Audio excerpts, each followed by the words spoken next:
What's up guys, welcome back to another video. Hope you're doing well today. So this video is almost like an admission. I feel like I'm doing myself dirty by doing this, but over the last year or so you'll know that in amongst GPs and in amongst Supercross I've been trying my absolute hardest to try out a variation of bikes that can still do well whilst also not being the KTM. Now, I've had some success with that. I've had some absolute horrendous misses on that. But I think I've said it enough time and time again now in live streams where the KTM is just, without a doubt, the fastest bike. Now, that phrase always annoyed me a little bit as I was saying it too, because every time I've tried riding the KTM, I've not had much success. And I don't know if it's just the way the bike is. The suspension always felt a little bit too stiff for me. The bike always felt a little bit erratic as such. But I've been in the dojo. I've been in the classroom the last few nights, and I've been slowly working my way, just minute clicker changes here and there. And I finally got a setup that I feel, at least as a base across all tracks, I'm really, really happy with. Now, this setup is 90% what I was running on the gas, which was the private setup. I made some very, very minor tweaks. So again, once I have permission to release this, I'll be more than happy to do a separate video for you boys. But the gameplay, if you're into that sort of thing, the gameplay that you're seeing on the screen right now this is pre-recorded gameplay, by the way. I'm not talking at the same time. I thought it'd be easier just to concentrate and spin some laps. These were my very, very first laps on the game today. So, to put into perspective for you, the lap time I just ran at the top left there, which is a 38.9, and this was with 5 litres of fuel as well. I always like practicing with 5 litres because it's not 1 litre for qualifying, it's not 8 litres for races, it's just slap bang in the middle, so it gives you a nice little mixture. The reason I'm quite happy with these lap times, I know they're not world records by any means, I'm pretty sure people have like 35s, 34s around here, but my qualifying time on this track, which was on the Suzuki, bear in mind I felt pretty good during that qualifying as well, was a 141 or a 140, either a low 41 or a high 40. So to come on my first laps of the day on the track on a bike that I'm not super familiar with, so it's still going to take me a little bit of time to learn the KTM's geometry and all of its little quirks, I was really, really happy. So then I thought, I'm just going to keep it going, just going to keep riding, and I think I do about 4, maybe 5 laps of just really fluid, solid riding. Now, there's the occasional mistake in there where maybe I jump off the track for a split second, or the back end gets a little bit sketchy and I manage to save it, but I feel like that's just normal anyway, and I think that is a trait of the KTM where it is so fast. You just want to push it all the time. So it's weird for me now to be sat in this position where I have a setup on this bike that I think I make a mistake right here actually.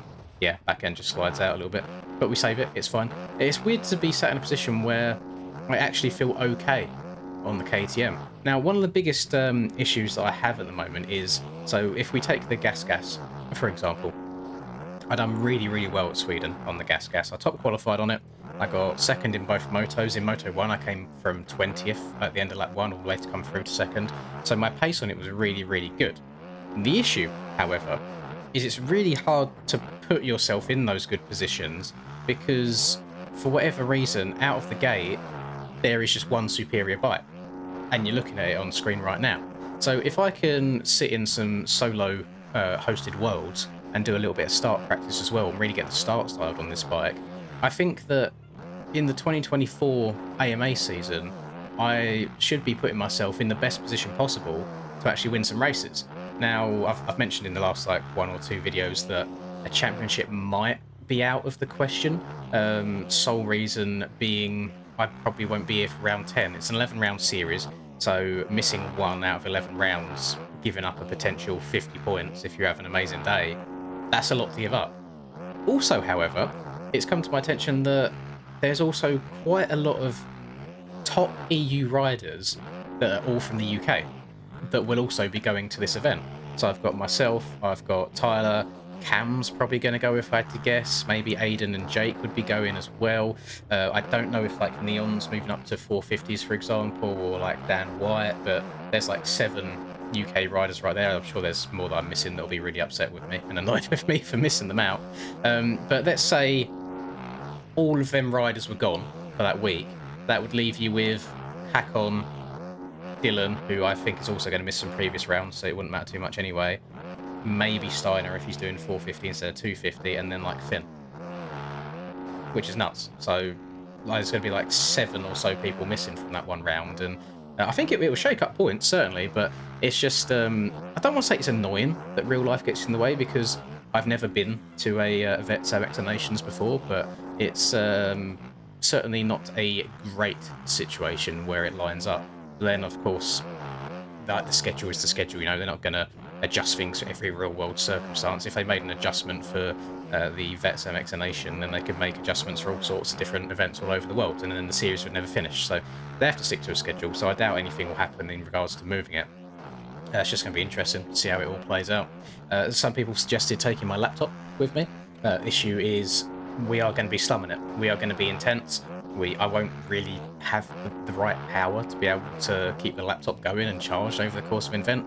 I won't have the internet. I don't even know if I can hotspot my phone. I've got no idea. It's something that I've never done before. So I'm sure there's ways.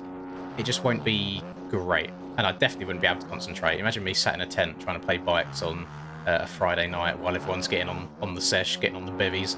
Would not be a good look. Would be a little bit on the nerdy side, and to be honest, it would be a little bit sad as well. I kind of want to enjoy my time whilst I'm there. So I think the only thing I can do is just try and lock in and have as good a 9 rounds before that as humanly possible. And maybe, just maybe, if things go my way, I will be able to give up 1 round and still be in with a chance of getting a top 3. So I don't think prizes have been announced just yet, at least at the time of me recording this. But it'll be interesting to see what happens. I mean, prizes just got announced at Supercross, and they're really, really cool. Like a whole bunch of FXR stuff and bundles and so on. Like printed plates, printed trophies, all good stuff. You see, like, another mistake there where I'm just getting a bit too carried away. The issue that I find on this bike is because it is so fast. Now I'm starting to get slightly comfortable on it. I'm trying to like push the limits of what is and what isn't doable. So I feel like I'm probably just a couple of degrees here and there in corners of turning either too tight or not enough, and either blowing all the way over a rut or the back end stepping out on me. So it's a whole nother level of trying to go this fast for a prolonged period of time. But now I've got to a point where the bike feels good and fast, and it doesn't feel too difficult to go a decent speed.